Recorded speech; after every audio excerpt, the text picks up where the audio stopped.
Ich habe mir einmal ein Budget von 500 Euro und einmal ein Budget von 5000 Euro für eine komplette Tracking-Packliste gesetzt, um herauszufinden, wie groß der Unterschied eigentlich wirklich in der Realität für eine richtige Mehrtageswanderung ist. Lohnt es sich, so viel Geld für High-End Ultralight-Tracking-Ausrüstung auszugeben? Welche Einbußen in Sachen Komfort, Funktion und Gewicht muss man mit nur 500 Euro Budget eingehen? Und bei welchen Gegenständen macht es dann am meisten Sinn, vielleicht nicht zu sehr zu sparen und lieber direkt mehr auszugeben? Ja, all diese Fragen will ich heute beantworten und habe dazu zwei Packlisten ausgearbeitet, die beide für denselben Temperaturbereich, nämlich mindestens bis zum Gefrierpunkt von 0 Grad ausgelegt sind, und habe sie letztes Wochenende auf einer richtigen Tracking-Tour getestet. Ja, nur 500 Euro zur Verfügung zu haben, war natürlich eine riesige Herausforderung. Falls ihr meine älteren Videos kennt, ich habe schon mal eine Einsteiger-Packliste für 629 Euro gemacht. Mittlerweile sind die Preise beim Outdoor-Bereich natürlich deutlich gestiegen und ich habe mir wirklich diesmal ja hunderte Artikel angeguckt, um wirklich irgendwie eine Liste zusammenzustellen, die genau bis 500 Euro passt. Und letztendlich hat es auf den Euro genau geklappt. Ich verlinke euch die beiden Packlisten auch unten, da könnt ihr das nachschauen. Genau 500 Euro habe ich also für diese Packliste ausgegeben, die auch, wie schon gesagt, bis 0 Grad geht. Und mir war vor allem wichtig, dass ich da keinen billigen Schrott kaufen möchte. Das sollen alles vernünftige Sachen sein, die man wirklich in der Realität, so ist jedenfalls der Plan von mir gewesen, verwenden kann. Und da muss man natürlich drauf achten. Man will etwas, was nicht allzu schlecht ist von der Qualität, was auf jeden Fall funktioniert, was möglichst viel Funktion und Komfort bietet. Und mit Komfort, ja, damit meine ich vor allem leicht. Also sollte die Packliste so ultra leicht wie möglich sein. Ja, und ich habe das Ganze dann natürlich getestet auf einer realen Tracking-Tour. Letztes Wochenende habe eine Übernachtung dort gemacht, um das Ganze wirklich zu testen. Ja, und am meisten machten dabei natürlich die großen 4, also Rucksack, Zelt, Schlafsack und Isomatte aus. Und ja, das habe ich mir in Ruhe mal alles bei der Übernachtung angeschaut. Die ersten 32 Euro habe ich dann erstmal in einen Rucksack investiert und da wusste ich von vornherein, der 25 Liter Rucksack, den ich im letzten Video zur Decathlon-Packliste vorgestellt hatte, der wird wahrscheinlich zu klein werden, weil ich mit einem deutlich größeren Packmaß rechnen muss, da ich eben so wenig Geld zur Verfügung hatte. Also habe ich zum Klassiker, dem Gear for Free 40 Liter gegriffen. Ihr kennt den, wenn ihr meine Videos schaut, den empfehle ich seit Jahren. Hab den früher auch bei vielen Touren benutzt, im Sauerland, auf dem Kungsläden. Und ja, damals hat er noch weniger gekostet. Ich glaube 25 Euro, mittlerweile 32 Euro. Immer noch unglaublich gut. Der fasst mindestens 40 Liter. Und wenn ich das mal aufmache, dann seht ihr, dass der hier oben noch so einen variablen Stauraum hat. Das heißt, man kann den wirklich gefühlt bis 50 Liter aufmachen. Es gibt noch hier oben diesen großen Kopfpart, wo ich von innen jetzt wirklich meine Cappy, meine Regenhose, Handschuhe drin habe und von außen in diesem Packsack hier zum Beispiel ja noch andere Dinge wie Elektronikartikel. Vorne die Tasche kann man nicht mehr allzu gut nutzen, weil die sehr, sehr gespannt ist. Natürlich findet da der Schlafsack und die große Isomatte hier dahinter Platz. Deswegen habe ich hier das nur genutzt, um ja ein paar Riegel und kleine Nahrungsmittel für unterwegs reinzupacken. Man muss beim Gear for Free auf jeden Fall wissen, dass der keinen Hüftgurt hat. Der fällt weg. Das ist meiner Erfahrung nach bis 10 Kilo auf jeden Fall okay. Nicht ganz so komfortabel wie ein Hüftgurt. Alles ab 10 Kilo erfordert definitiv einen Hüftgurt. Ich habe den wirklich lange Zeit auch gebraucht und auf meiner Wanderung jetzt direkt im Vergleich, nachdem ich die letzten Jahre immer mit deutlich komfortableren Rucksäcken gelaufen bin, habe ich natürlich sofort gemerkt, dass es in den Schultern auf Dauer ein bisschen mehr wehtut, ein bisschen größere Belastung hat. Der Brustgurt hat ein bisschen was abgenommen, aber nichtsdestotrotz 32 Euro dafür super gut investiert und ja, kommt auch in sehr vielen Farben für alle, der es interessiert. Könnt ihr mal nachgucken, aber ja, das hat auf jeden Fall soweit gepasst für die Tour.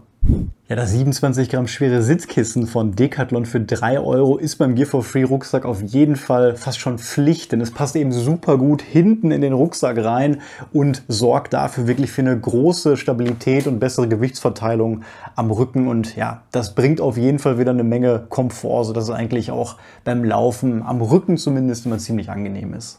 Ja, das Schwierigste und gleichzeitig Spannendste war dann ein gutes Zelt zu finden, was halbwegs was taugt, funktional ist, wasserdicht ist und vor allem leicht ist und auch gut Platz bietet. Und ich möchte dann natürlich ein Zelt haben, was um die 1 Kilo vielleicht wiegt, was man gut aufbauen kann und was nicht sofort kaputt geht. Und da etwas zu finden, was in 500 € Budget passt, war wirklich schwierig. Ich habe im letzten Video erst das Zelt von Decathlon vorgestellt und das für Einsteiger empfohlen. Da liegen wir aber bei 150 €, was natürlich zu viel ist. Ich habe mir also ganz viele Zelte angeguckt. Von Nature Hike zum Beispiel gibt es gute Einsteigerzelte und auch von anderen Marken. Aber ich kam dann auf ein Zelt und das hat mir teilweise auch erst die Idee dieses ganzen Videos gegeben. Das gibt schon seit einiger Zeit. Vor 2 Jahren gab es dazu auch ein großes Review auf YouTube vom Kanal Outdoor Gear Review. Und da wurde es noch ein lächerlich schlechtes Zelt genannt. Und ich habe es hier liegen, nämlich das Underwood Aggregator für eine Person. Und das kostet nur unglaubliche 60 €. Und ja, wiegt in meiner Konfiguration jetzt hier 893 Gramm, ohne Packsäcke. Und ich habe sogar noch alle Abspannleinen hier dran. Das heißt, von der Preis-Leistung auf dem Papier wirklich unfassbar gut. Ja, und teilweise steht das Zelt so ein bisschen in negativer Kritik, weil es natürlich nicht die hochwertigste Qualität ist. Man geht bei dem Preis natürlich davon aus, dass es schlechter ist. Und es ist auch wirklich so. Also die einzelnen Nähte sind nicht optimal verarbeitet, aber ich finde für den Preis, den man hier zahlt, durchaus akzeptabel. Es ist natürlich eine asiatische Marke mit einem englischen Namen. Das heißt, es wird in Europa und Amerika vertrieben. Ich habe selber getestet und intuitiv konnte ich es auf jeden Fall gegenüber viel anderer Kritik sehr schnell aufbauen. Ich war selber überrascht. Ich habe eigentlich was viel Schlechteres erwartet. Es wird eigentlich so aufgespannt wie klassische Ultraleicht-Tracking-Zelte, zum Beispiel ein Luna Solo. Das heißt, in der Mitte nimmt man einen Trackingstock, den habe ich auf 1,20 bei mir bemessen und das ist der höchste Punkt des Zeltes. Man spannt dann 6 oder wie in diesem Fall 7 Heringe drumherum auf und das Ganze steht dann. Man hat gut Platz. Es ist im Gegensatz zu dem Zelt von Decathlon auf beiden Seiten auch breit. Das heißt, die andere Seite gegenüber vom Innenzelt ist wirklich integriert. Das heißt, man kann da auch trocken noch Ausrüstung hinlegen. Und am Fußraum hat man im Prinzip eine kleine Belüftung, die durch einen extra Stock aufgespannt wird und so passt es eigentlich auch von der Zirkulation. Ja, vor allem der Aufbau und die generelle Konstruktion wurde in diesem Video wirklich belächelt und auseinandergenommen. Ich kann das aus meiner Perspektive jetzt nicht so nachvollziehen, weil das eigentlich der Standard für alle Ultraleicht-Tracking-Zelte ist. Ich glaube, da hat man eher das Ganze mit einem klassischen Zelt, vielleicht fürs Camping oder Bushcrafting verglichen und hat zum Beispiel auch angemeckert, dass der Boden und die Zeltwand zum Beispiel integriert sind und ja nicht unterteilt sind, da keine Belüftung zwischen ist. Und ich war, wie schon gesagt, total überrascht, was man für 60 € bekommt. Das Vorzelt ist ein bisschen kleiner, der Eingang ist seitlich sehr schmal. Ich habe danach erst gemerkt, dass man das auch zum Beispiel von der anderen Seite noch aufmachen kann. Aber ich habe es beim ersten Mal ohne Anleitung eigentlich schnell aufbauen können. Hatte sogar im Sitzen eine gute Höhe, auch von der Länge hat das gepasst. Deswegen kann ich fast nichts Negatives darüber sagen. Die Wasserdichtigkeit war auch immer ein Thema. Es hat dann bei mir am zweiten Tag auch morgens geregnet, weswegen ich ein bisschen länger im Zelt noch geblieben bin. Und in dem Moment habe ich mir dann die Nähte angeschaut und die sind sogar von innen mittlerweile abgedichtet. Ich kann mir vorstellen, dass es mittlerweile auch eine zweite Version davon gibt, vielleicht auch eine dritte, wo man gewisse Dinge verbessert hat. Ich musste auch zum Beispiel bei mir überhaupt keine Abspannleinen nehmen, um das Zelt wirklich gerade und gut aufbauen zu können. Mit den 7 Heringen war es für mich sehr stabil. Es kann natürlich sein, wenn es sehr windig ist, dass man noch die Abspannleinen verwendet, aber für 60 € bin ich hier mehr als zufrieden und ich hatte wirklich eine sehr leichte und komfortable Übernachtung. Als nächstes braucht man dann natürlich eine Isomatte und wie schon gesagt, suche ich nach einer Packliste, die bis unter den Gefrierpunkt geht, also 0 Grad. Und das ist die Schwierigkeit. Es gibt sehr viele günstige Camping-Luftmatratzen, Isomatten, die dann aber keinerlei Isolierung haben, das heißt keinerlei R-Wert haben. Und hier etwas zu finden, was jetzt nicht 200 € wie eine Thermarest oder 130 wie eine von Decathlon, kostet aber trotzdem einen R-Wert von mindestens 3 hat, war auch hier nicht so einfach. Und natürlich muss man dort Dinge einbüßen und ich bin dann letztendlich bei der Closed Nature mit einem R-Wert von 4 hängen geblieben. Minus 4 Grad, also mindestens schafft sie dadurch und kostet nur 29 €. Preis-Leistung also wieder super. Der Nachteil ist, sie wiegt natürlich deutlich mehr, 1500 Gramm. Und damit der schwerste Punkt auf jeden Fall auf der Packliste. Aber es ist ein sehr robustes und breites Modell. Ihr seht schon, keine Mumienform, wie man das bei anderen Matratzen kennt. Sie ist auch sehr dick und selbst aufblasend. Nicht ganz, sie hat natürlich hier auch noch die Möglichkeit, Luft nachzupumpen, aber sie besteht aus Schaum. Deswegen ist sie auch so günstig. Das heißt, der Schaum dehnt sich aus, pustet sich dadurch automatisch auf und wenn man Schaum hat und nicht nur Luft, sorgt das auch für mehr Komfort. Die Breite passt auch und ein Highlight ist, es hat ein integriertes Kissen. Das heißt, dafür können wir uns das Geld und das Gewicht schon mal sparen. Ansonsten wäre das auf das Decathlon Quechua Kissen rausgelaufen, kostet glaube ich unter 10 Euro, wiegt aber auch 100 Gramm. Das hat man hier integriert. Ja, ich war sehr zufrieden, hatte eine sehr bequeme Nacht. Ich bin Seitenschläfer, trotzdem hat es auf jeden Fall gepasst. Die Breite war natürlich für mich auch luxuriös. Ich mag auf jeden Fall auch das Obermaterial. Das ist sehr, sehr dick, hat so eine Art Ripstop-Nylon-Nähung, also hält wirklich einiges aus. Falls es interessant sein sollte für einige, man kann ja auch mit diesen Knöpfen mehrere Matten aneinander packen und hätte dann wirklich das ganze Zelt bei einem 2-Personen-Zelt, isoliert im Prinzip. Die Länge, muss man sagen, die ist kurz bemessen. Es sind 1,85 Meter, aber mit dem Kissen integriert. Das ist jetzt hier sehr viel aufgeblasen. Ich habe es dann in der Nacht ein bisschen rausgenommen, habe noch mein Sitzkissen als Verlängerung genommen und dann hat es gepasst. Bei besonders kalten Nächten, wird man dann vielleicht ein Problem kriegen mit den Füßen, wenn man sehr groß ist, dann hängen die drüber. Aber das ist eine super bequeme Campingmatte. Es hat sehr viel Spaß gemacht, da im Zelt auf jeden Fall drauf zu liegen und sich auszuruhen. Deswegen für 29 Euro auf jeden Fall auch, finde ich, ein gutes Produkt. Aber schwer. Ja, und dann fehlt nur noch ein geeigneter Schlafsack. Und da wisst ihr, setze ich immer auf Synthetikprodukte. Das wollte ich auch diesmal tun. Letztes Mal hatte ich noch den Nylea 10T empfohlen. Der hat auch unter 30 Euro, glaube ich, gekostet, aber war nur bis 10 Grad T-Limit. Also die maximale Grenztemperatur, bei der Männer mit einigermaßen angemessener Kleidung sich noch wohlfühlen und nicht frieren. Ja, und hier einen Schlafsack zu finden aus Synthetik, der günstig ist und bis 0 Grad geht, war auch nicht so einfach und vor allem der leicht ist. Und mit dem von Active Era bin ich jetzt eigentlich relativ zufrieden. Der hat 36 Euro gekostet, geht genau bis 0 Grad und wiegt 1500 Gramm. Und das finde ich auf jeden Fall einen guten Wert für ein Synthetikprodukt. Und wiegt damit ja genauso viel wie die Isomatte. Also diese beiden Punkte wiegen zusammen schon 3 Kilo. Aber der Schlafsack ist lang genug auf jeden Fall. Jetzt für meine Körpergröße, ich würde sagen bis 2 Meter hat man da kein Problem. Ihr seht schon, der ist sehr, sehr breit. Hat auch einen gut verarbeiteten Reißverschluss. Deswegen ist es auch kein Billigprodukt. Ich war natürlich jetzt im Sommer unterwegs, deswegen musste ich den komplett aufmachen, habe den nur als leichte Decke verwendet. Aber auch was ich an den Bewertungen gelesen habe, soll es auf jeden Fall passen, auch bis zum Gefrierpunkt. Der Extremwert ist hier minus 10 Grad. Davon sollte man natürlich nicht ausgehen, da geht es nur um das reines Überleben. Aber der weist ja auch mit einer 300 GSM Dicke die nötige Isolierung auf und die nötige Stärke, um wirklich bis zum Gefrierpunkt warm zu halten. Deswegen war das auf jeden Fall das beste Produkt, was ich zu dem Budget finden konnte. Ja, ansonsten haben wir viele von den üblichen Verdächtigen, nenne ich sie mal. Gekocht habe ich diesmal mit Esbit. Das ist leicht und günstig. 13 Gramm wiegt hier so ein kleiner Esbit-Kocher. Die Würfel nehmen auch nicht viel Platz weg und die kann man im Prinzip taggenau abzählen. Ja, gekocht habe ich dann mit dem neuen Titantopf von Decathlon. Besser geht's eigentlich nicht. Ich bin froh, dass er vom Budget gepasst hat. Alu kostet natürlich deutlich weniger, aber bei Titan haben wir nur 78 Gramm für 20 Euro. Ansonsten Löffel 12 Gramm, auch der von Decathlon, 2 Euro. Ich habe natürlich kleine Hygieneartikel mitgehabt, wie eine kleine Zahnbürste, Zahnputztabletten. Als Wasserfilter habe ich die Katadyn Micropur Tabletten mitgenommen. Ja, und eine Besonderheit, die ich noch hervorheben möchte, ist eine Powerbank. Und da habe ich dieses Modell hier gefunden, 195 Gramm und kostet nur 21 Euro. Und das Besondere ist einerseits, wenn ich den mal anmache, dann sehen wir hier auf diesem Display sofort prozentual den Ladezustand. Braucht man nicht unbedingt. Meine von Nitecore hat dann nur ein paar Punkte, aber sie hat einen starken USB-C In und Out, 2 USB-Ladeports und was ich auch noch besonders finde, 22,5 Watt.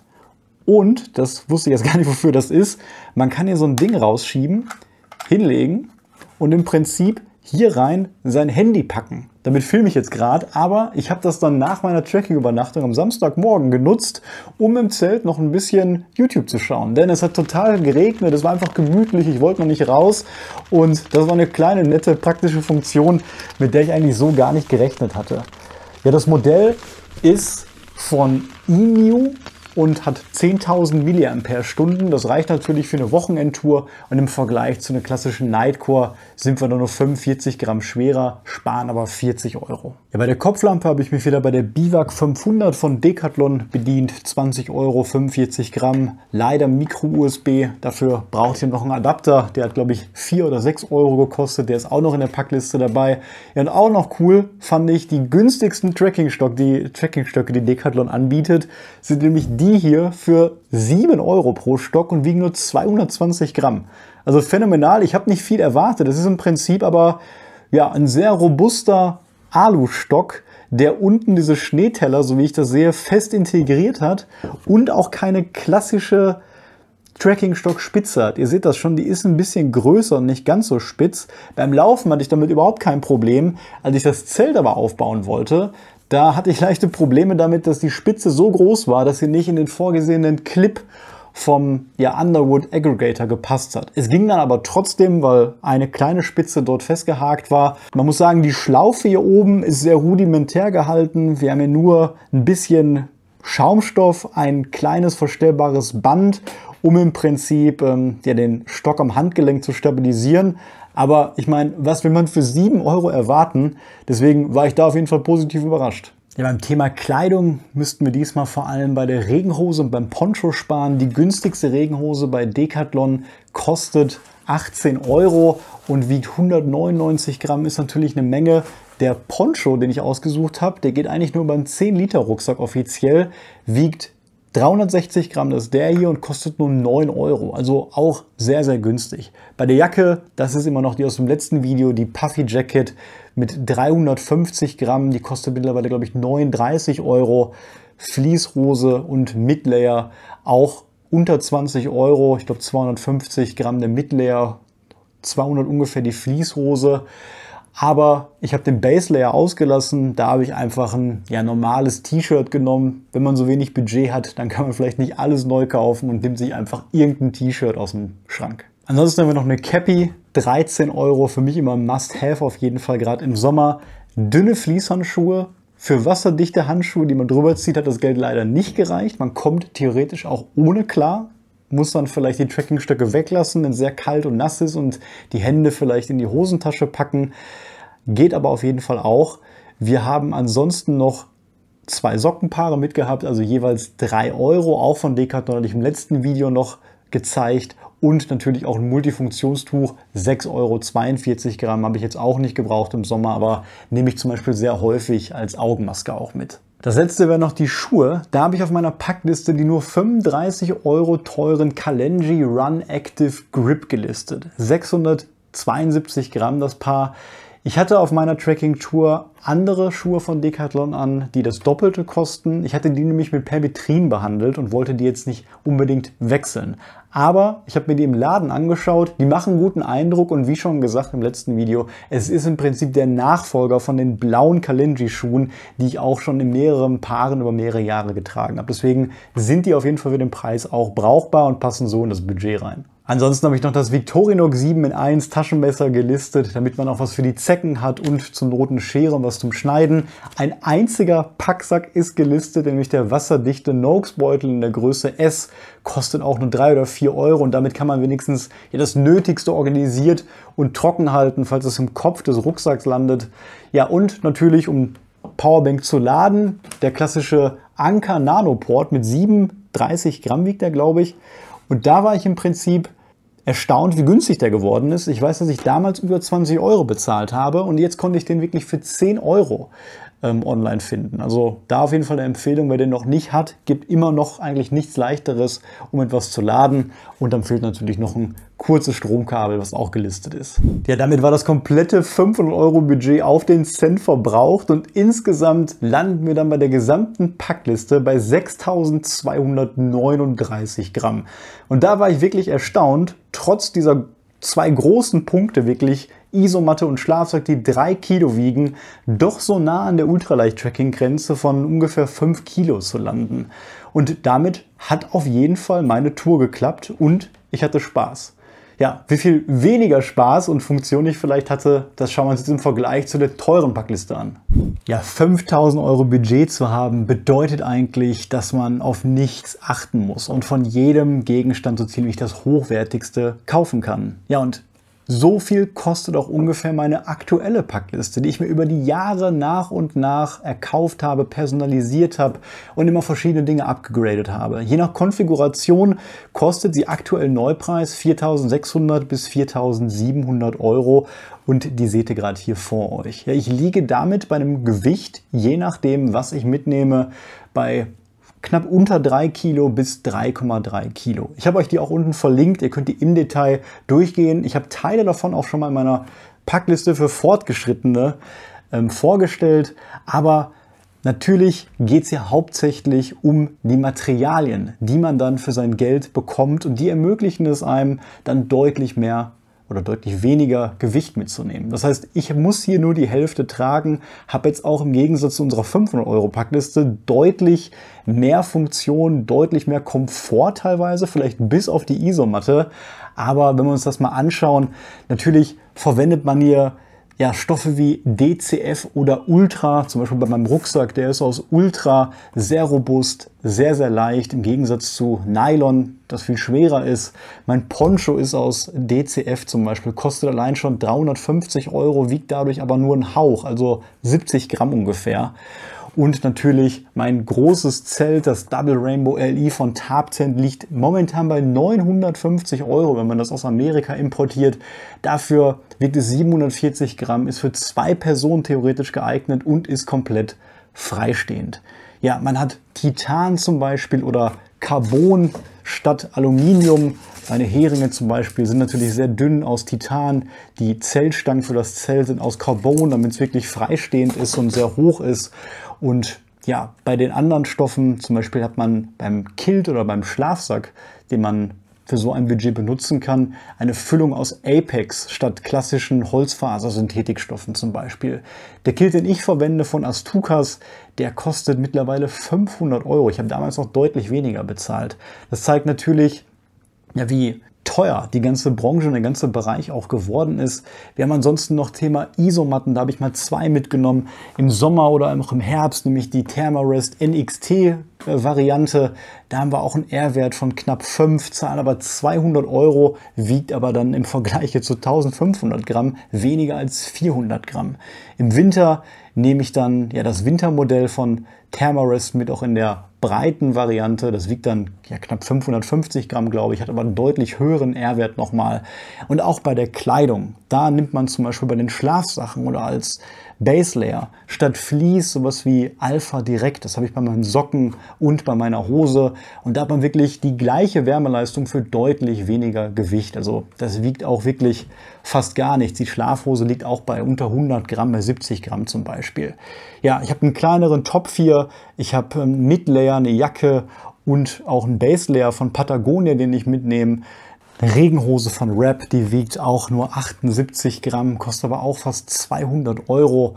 Und ja, man kann natürlich an vielen kleineren Gegenständen auch deutlich mehr Geld lassen. Viele Dinge bleiben aber auch gleich. Zum Beispiel verwende ich die gleichen Flaschen zum Beispiel.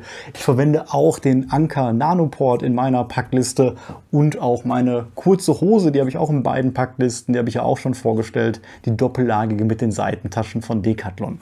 Als Powerbank setze ich auf die Modelle von Nightcore. Da zahlt man für die große Cabro 20.000, die knapp über 300 Gramm in meiner Version hier wiegt, 120 Euro, die 10.000er, ja, kostet dann nur 60 Euro, aber ist für 150 Gramm, wie schon gesagt, natürlich auch deutlich leichter. Ja, einige optionale Sachen gibt es noch, also die wasserdichten Handschuhe habe ich zum Beispiel auch von Z-Packs, genau wie das Kissen und den Rucksack.